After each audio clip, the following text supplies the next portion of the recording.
You were invited down here, sir, to talk about a project that you started out being very enthused about, what, a year ago? No, not quite a year. It was, well, maybe, I guess it is, yeah, just about a year ago, February. February of this year. And now, all of a sudden, you are less than happy with it. And that is the show that's on NBC Saturday nights at 7 called The Starlost. Hmm. How the hell? I don't even know where to begin. It is, it's like going at a tapestry. Where do you begin? It is the most complex, ugly situation I've ever been involved in. Why don't we start at the top and just kind of work through it chronologically and just see how a concept gets Oh God. translated or mistranslated? Well, I'll try. But I have to make a couple of disclaimers at the outset. One, I have been warned by the attorneys at 20th Century Fox that if I persist in running my mouth, they're going to sue me.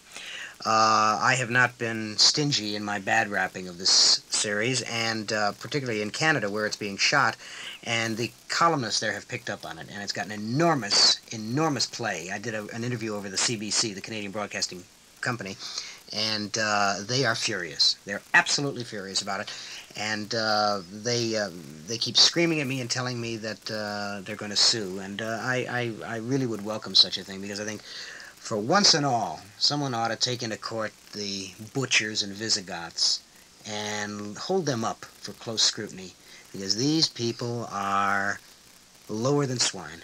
They're the worst.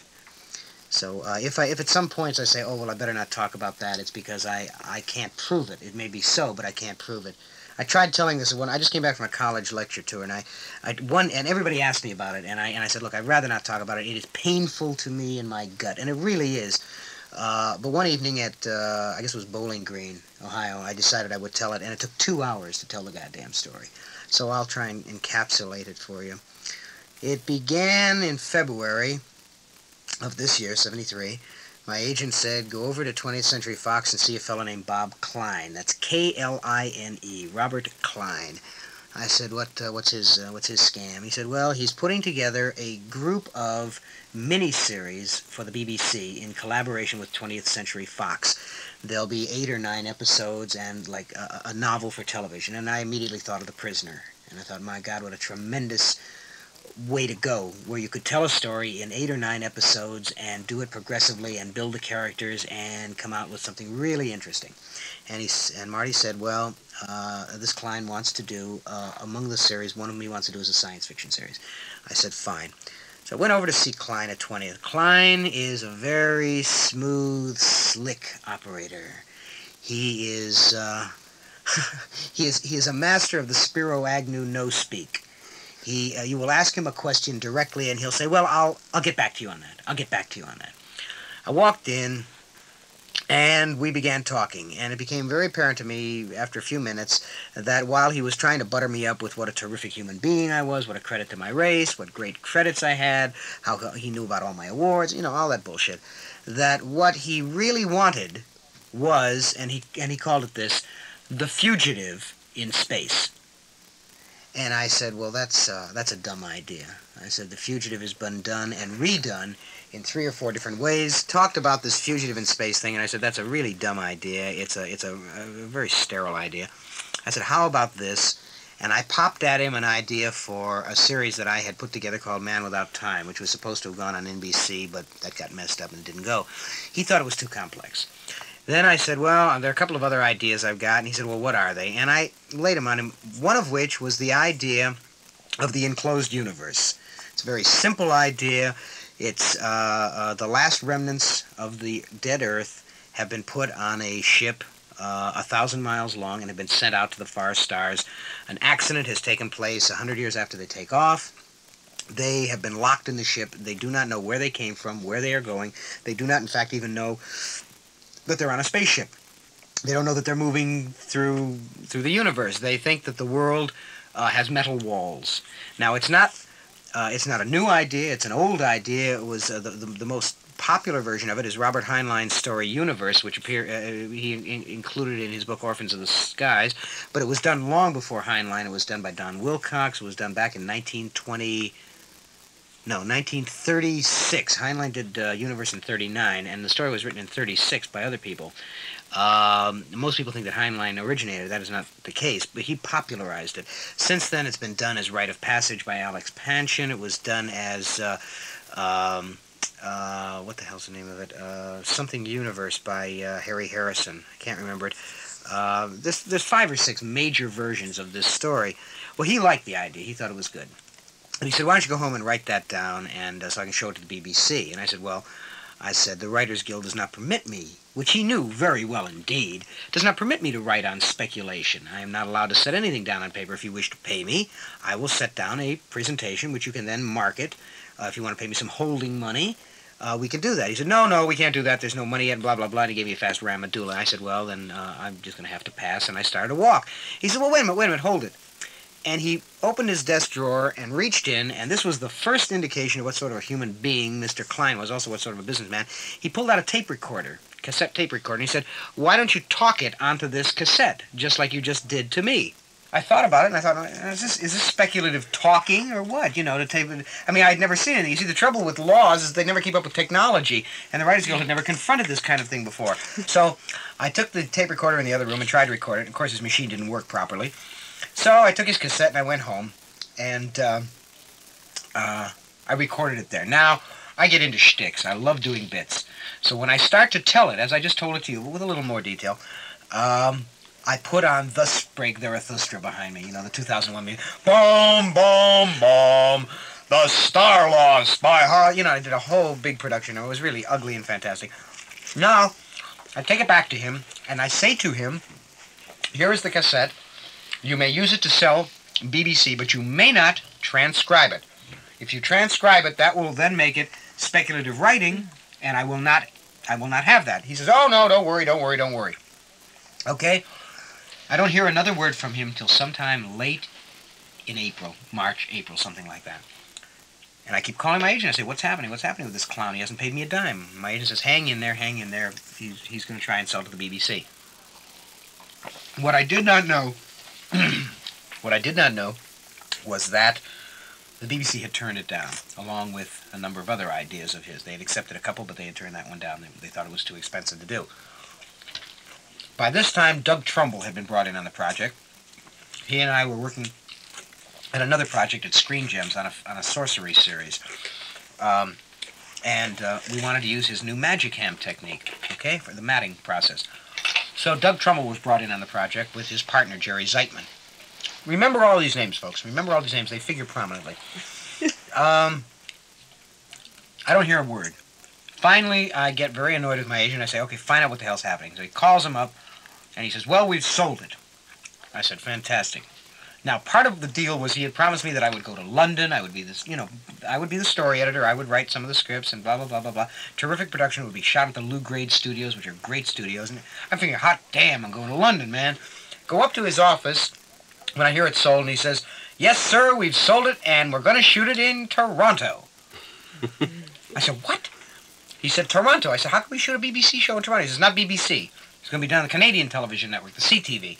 I said, wait a minute, you told me England. He says, no, it's Canada. He didn't ask me. You understand, he had not paid me a dime. He did not own the idea, had no right to it, had already sold it, had already marketed it, and had not paid me a dime, okay? So I said, well, how did it get up in Canada? Well, we're going to do it in Canada, blah, blah, blah, blah, blah, great facilities up there, you're going to love it, and he goes on and on and on and on and on. I said, well, Toronto is not London. Don't worry, says he, I'll get you to London. I said, terrific, I'll get to London. So we move on apace. My mind grows dim as I think back on what the sequence was, but what the sequence was that what he had then done was transcribed the tape, which he had promised me he would not. That was his first breach with me. He had transcribed it and he had marketed it as a written presentation, which he had no right to do. When I found that out, I went sky high. But he says, well, we had to give him the words, blah, blah, blah. I said, how could you give them that? I said, it was absolutely illiterate. It was just me rapping, for God's sakes. It was a 12-minute tape of me rapping. I said, there was, you can't sell an idea like that. Oh, they loved it. I said, well, how could they love it? It didn't make any sense. I said, it made enough sense for them. Okay? So now it's going to be Canada, and I'm not happy about that. But I had written the series for Walter Koenig, who played Chekhov on Star Trek. He's a very close friend of mine. He's a brilliant, brilliant actor, marvelous, marvelous guy. He's also a writer. He's written a number of scripts, and he's really, really fantastic.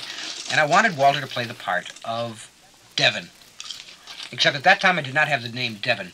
I used a name, I don't know, Rick or something like that. It was because, when I rapped, I just did it off the top of my head. So, he then tells me that they're going to sell it on NBC to all of the NBC O&O stations. O&O means owned and operated. That's the independent NBC stations, right? In the 7 o'clock time slot that the FCC had given back to the studios. And I said, well, doesn't that make it won't it be a kind of a juvenile series if it's at 7 o'clock? I mean, I know how the network thinking goes on that. He said, no, we can do bold, forthright adult dramas. I said, okay, that sounds fair to me. Now, the guys from the O&O unit in NBC come out here, and he calls me up and he says they want to meet you. They had bought the series on the strength of my name and Doug Trumbull's name, right? So they wanted to meet me. So I'm in company with Klein this one evening. We're going to meet them at his apartment in Malibu, and we are in company with a man named Preston Fisher, Fischer, Preston Fisher. Preston Fisher is a toady, Toady, toady, a slug-like creature who leaves a moist trail when he walks. Huh? Now, we are going up in the elevator. See, Preston Fisher is Klein's opposite number with 20th Century Fox in New York. He's the head of tape programming in New York. Klein is the head of tape production here on the coast. Klein is sort of the Svengali, and Fisher is sort of his Trilby. Very flat-chested Trilby. Anyhow, we are going up in this elevator, one of those glass elevators on the outside of a building, when they say to me, guess who we got for the lead? Albert Schweitzer, says I, indulging my gay and clever wit. No, say they, we got Keir Delay. I hit the emergency stop on the elevator button. The elevator cranked to a halt, and I said, you got who? You got what? Yes, we have Keir Delay. We saw him in Butterflies Are Free in London, and he was terrific. I said, the part of Devon is written for a peasant, someone who can sit on the earth with the dirt in his hands and cry if the need be. Keir Delay looks like he's been wrapped in saran wrap since the day he was born. I said, I don't want Keir Delay. Well, we need Keir Delay, blah, blah, blah, blah, blah. I don't want Keir Delay. Now, we're parked in this elevator halfway up the side of a building, and they're petrified of fear. I'm going to throw them right out a glass window, right? Because I'm running amok inside this elevator, and foaming and doing terrible things. And they say, we need Keir Delay because we've got to sell the whole package. And he's a big science fiction actor. I said, what are you talking about? Well, he was in 2001, so he must be a big science fiction actor. By their thinking, the incredible tunnel vision of Hollywood producers, there are only two actors who are science fiction actors. One of them is Keir Delay, the other one is Charlton Heston. Right? Of course. What about Walter Pidgeon? Green, he was in Planet of the Apes. Must be a science fiction actor. What about Walter Pidgeon? Asked John Henry. What about Walter Pidgeon? Or Gary Lockwood. No, Gary Lockwood has no charisma. Gary Lockwood gets vicious. Keir Delay is very soft and gentle. He's malleable. He mumbles into his mustache a lot. Anyhow, so they say, we don't fuck this up. We got to have Keir Delay, blah, blah, blah. The network wants him. So I assume the network wants him, and I say, okay. Now, this is something else. You must understand that writers seldom get to talk to the network people. There's always some schlepper in between us, like Bob Klein or Preston Fisher, that's F-I-S-C, anyhow, who do all of the talking, and they interpret everything, and they interpret it to their own ends, you dig? What I did not know was that Preston Fisher and Keir Delay were very close friends. Now we get up into the apartment.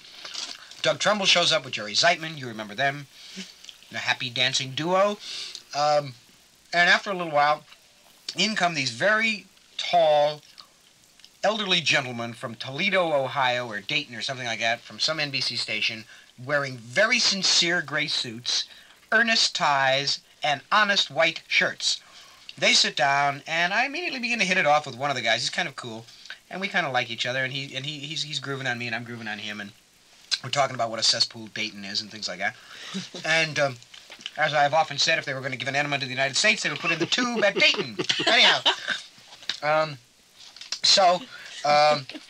we're talking along, and he's happy with me, and he thinks I'm going to do a good job, and I'm telling him what the series is going to be and how nice it's going to be and all like that. And then he says, how do you feel about Keir Dullea? There is a hushed, awesome silence in Bob Klein's Malibu apartment. And Bob Klein turns several shades of ochre, white on white face, and I say to this gentleman, I say, whose name I cannot remember right now, he's a very nice man, I said, do you want a politic answer or an honest answer? He says, I want an honest answer. They always are going to say honest answer, right? I mean, they're used to being lied to, but they will always say, I want an honest answer. So I said, frankly, I think Keir Dullea sucks. Now, Bob Klein gropes for the digitalis. Preston Fisher melted into a soft puddle of jelly, oozed under the little nut cups on the table. And he says, why do you think that? So I told him. He says, yes, I agree with you. I think he's much too... We compared notes, and it seems that Keir Dullea had only played psychotics in movies, you know. What happened to Bunny Lake, or Bunny Lake is Missing, whatever it was. David and Lisa. In Butterflies Are Free, he was blind, right? And in 2001, he had about as much character and charisma as, say, a bowl of Rice Krispies, right? Old Rice Krispies. So he says, yes, I quite agree. Who do you see in the role? And I said, Walter Koenig, Robert Blake, Bobby Blake from In Cold Blood. I named a couple of other people. He says, yes, oh, he would be terrific. Now he gets very excited. And he says, let's screen test those people, too, to Bob Klein. And Bob Klein says, oh, yes, of course, we will. Now, what I did not realize, and I cannot prove this, but I would be willing to bet every dime I have in the bank, and it is considerable at the moment, thank you, that they had already made a commitment to Keir Dullea, and they were stuck with it. And there wasn't any way we were going to get anybody but Keir Dullea. Yeah? So, we end the meeting. They go away. Klein says to me, boy, you really threw me a curve.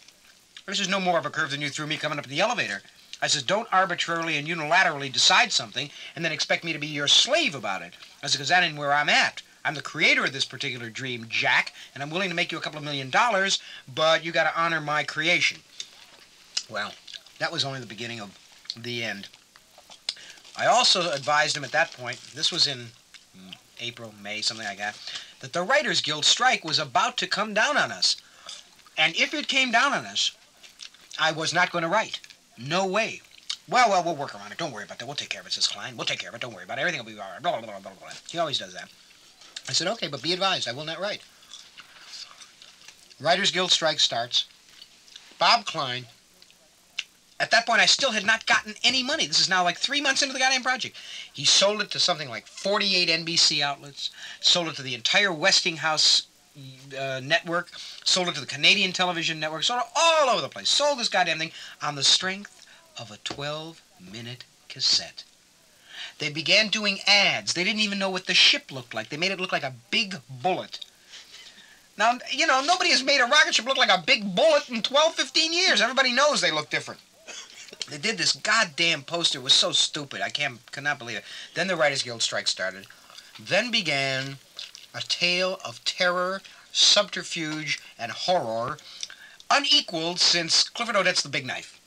I mean, I've been out here 12 years, man, and I have worked for some of the sponge balls of the universe.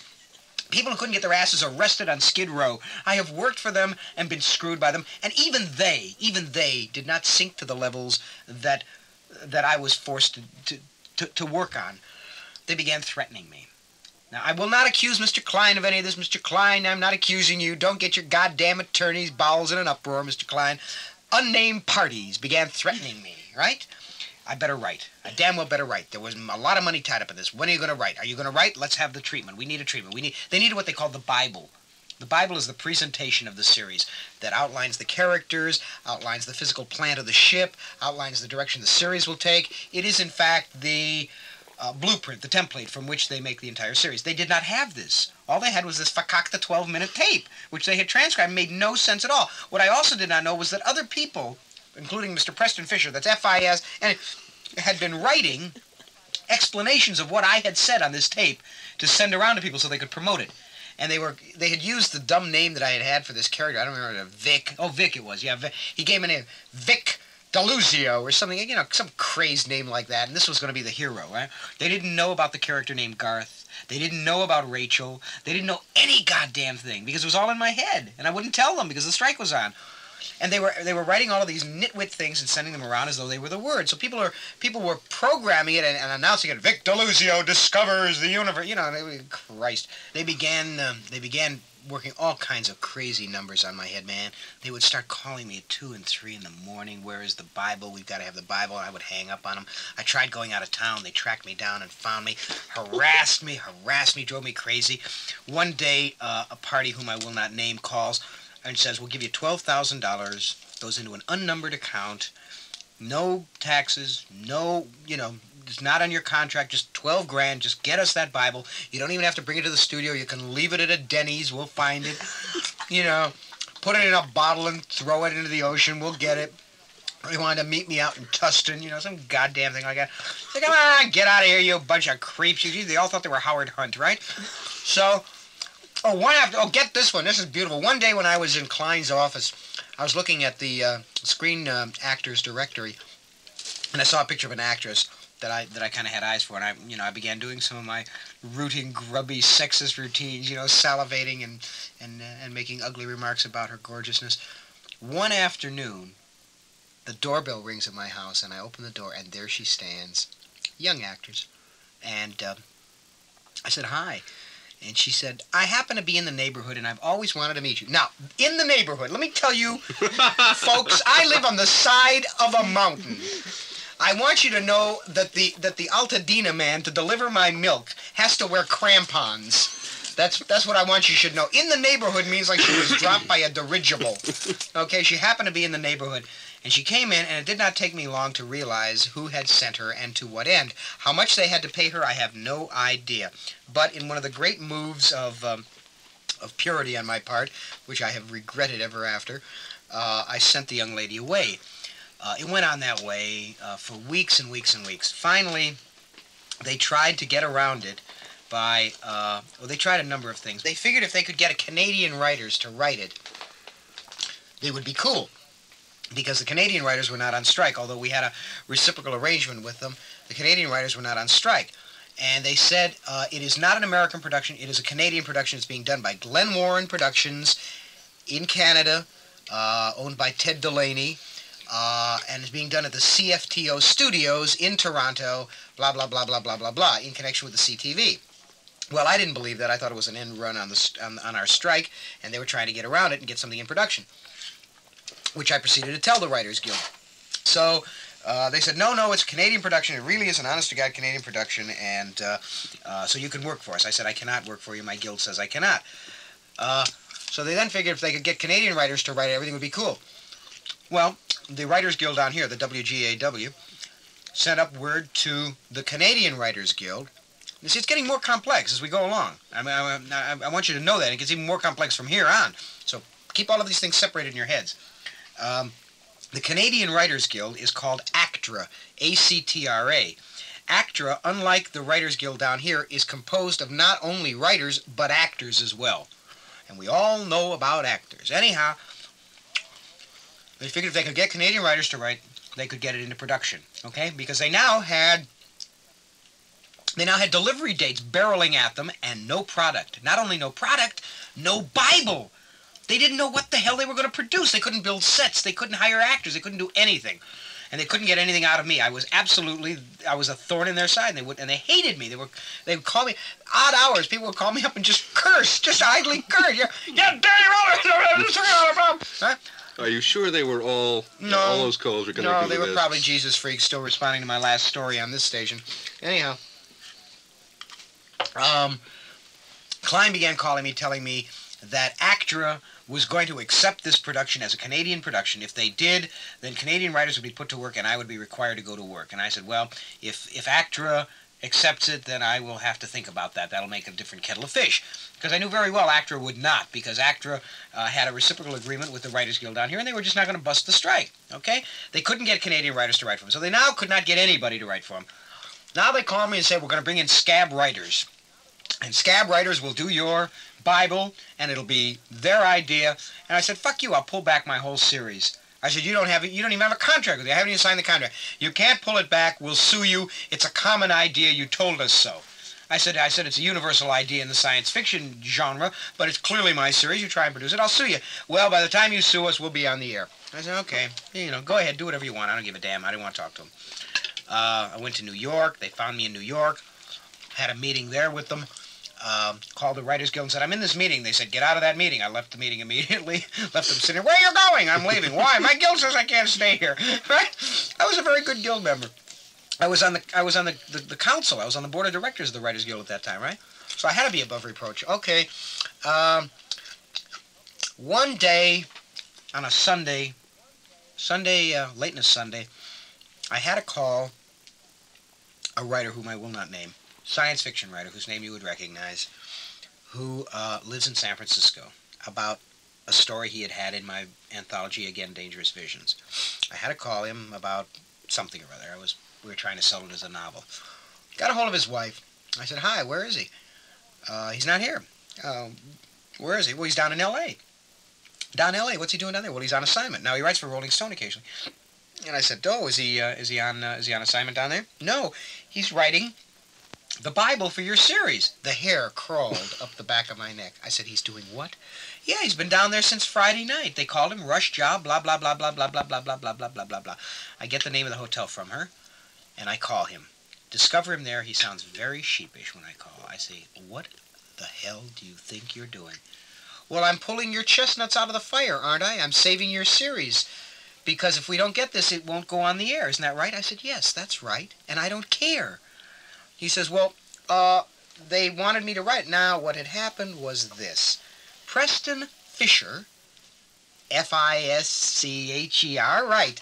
Preston Fisher, a couple of years ago, had tried to get on the boards an off-Broadway production composed of 3 science fiction short stories, one of which was Tom Godwin's The Cold Equations, one of which was a thing by Bob Silverberg, the third of which was my own I Have No Mouth and I Must Scream. Never got off the ground. Bob Silverberg did the adaptations. Preston had become, not friends with, but acquaintances with Silverberg. Now, when he couldn't get me to do it, he knew he needed a science fiction writer. He called Bob from New York to San Francisco, where Bob lives, Berkeley, Oakland, and he said, we need somebody to write this thing. Now, Bob, who has been my friend for 20 years and is very, very sharp, says, what about Harlan? Why isn't Harlan writing it? Well, he's on strike. Oh, would Harlan want me to write this? Well, now he knows Bob is going to call me. Well, no, I don't think so. Well, if Harlan doesn't want me to do it, I pass. Now, there's a lot of money he's talking about for about 72 hours work, but a lot of money. They were offering big bread because they needed it fast. So Fisher says, well, if you won't do it, do you know someone else who might? So Bob, who's got, one of those great antic senses of humor, says, well, Papa Dow doesn't like him, right? And why don't you call Papa Dow and see if maybe he wants to do it, because he and Harlan have been on the outs for a couple of years. So Preston Fisher, like the vulture he is, the carrion bird, calls Papa Dow, and he says, hey, how would you like to make $2,000 over the weekend? Now, Papa Dow, as you can see, I'm not using his real name. Sidney Papa Dow is not his real name. Clifton. Clifton Papa Dow is his real name. Well, I may be skipping some things in here, and later on I'll go back and I'll say, oh yeah, and this was also happening, but this is pretty much the way things were going. Around this time, I had stood up at a Writers Guild meeting because we were on strike. We had been asking for a strike vote. And I said, I got a series that's supposed to go on the air, and if we go on strike, it ain't going on the air, and even so, I ask you to, strike. So, I was kind of a rallying figure, which was really, heroic as hell. And so I was very involved in the guild thing. So I said to the scab writer, I said, man, what you're doing is you are strike breaking. There are men and women out pounding the goddamn bricks every day. They get up at 6 o'clock in the morning to be out there when the studio's open in the rain. This is an important strike. We've been, we're really going for some important things here. This is not a matter of money. This is a matter of getting some rights for writers that they have long needed. And I said, would you come over to the house and talk to me? He said, yes, he would. He said he had been writing for 72 hours, and he had just finished a 60-page outline, a whole presentation, outlining characters, blah, blah, blah, blah, blah, blah, the whole thing. He had put together the series based on based on my 12-minute cassette, right? So already, they're screwing me around. Now, at this point, I dislike these people so much that I want the series to die. I don't want it to go on the air. I'm killing for myself maybe $250,000. Okay? So, he comes over to the house, and we sit and we talk for 6 hours. And I really laid it on him. I said, you cannot hand this thing in to them. If you hand it in, you are going to be fucking over everybody in the Writers Guild. You must not do this, man. You must not do it. He says, well, I don't know. I said, look, let me take you into the Writers Guild tomorrow and talk to Mike Franklin, the director. Talk to him and you'll understand. So he said, okay. Next morning, and he locked in the trunk of his car the 2 copies of the Scab Bible. Okay? Next morning, we have breakfast, and while I'm in his room, waiting to take him to the Writers Guild, I said, I'll prove to you that these people are liars and cheats and thieves. He said, how? I said, I will call Bob Klein. Bob Klein's the guy who had hired him. Preston Fisher and Bob Klein. From his hotel room in the Beverly, whatever it is, over on Pico there. I don't know what it's called. Something or other, the Beverly douchebag or something. I call Bob Klein. Papa Dow is listening in on the phone in the bathroom, right? You can tell it's a Hollywood motel. There's a phone in the toilet. He's listening on the line, and I get Bob Klein on the phone, and I say, hi, Bob. Hi, Harlan. How you doing, Bob? Well, we're not doing good, Harlan. Where is the Bible, Harlan?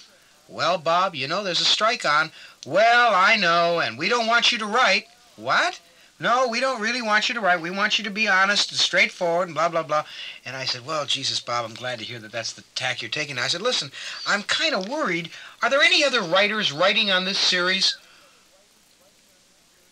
I said, Bob, are there any other writers writing on this series? Let me put it this way, Bob. Are there any other writers currently writing on this series? No, there are no other writers writing on this series. There are no other American writers writing on this series. I said, oh, are there any other Canadian writers or Latvian writers or Israeli writers or anybody writing on this series? No. You mean there's no one else doing any kind of a Bible or a script or a presentation? No, we're waiting for you. We're going to keep faith with you. No one is writing anything. Thanks, Bob. Good talking to you, Harlan. Bye, Bob. Hang up. He comes out of the, Papa Dow comes out of the toilet. We look at each other. I say, I rest my case. He says, let's go to the Writers Guild. We go to the Writers Guild. Mike Franklin sits and talks to this dude for a while. He then turns over to me one of the 2 copies of the Scab Bible. He takes the other one with him and he goes back to Berkeley. Right? Now, all that day, Preston Fisher, Bob Klein, and Jerry Zeitman, Trumbull's partner, are going bananas because they can't find the guy. They put him up in this motel and they can't find him. Where is he? Finally, they get a hold of his wife and she says, well, he went to see Harlan Ellison. That's it. They call me, what did you do with him? What did you do with him? I said, I killed him, cut him apart, and I ate him.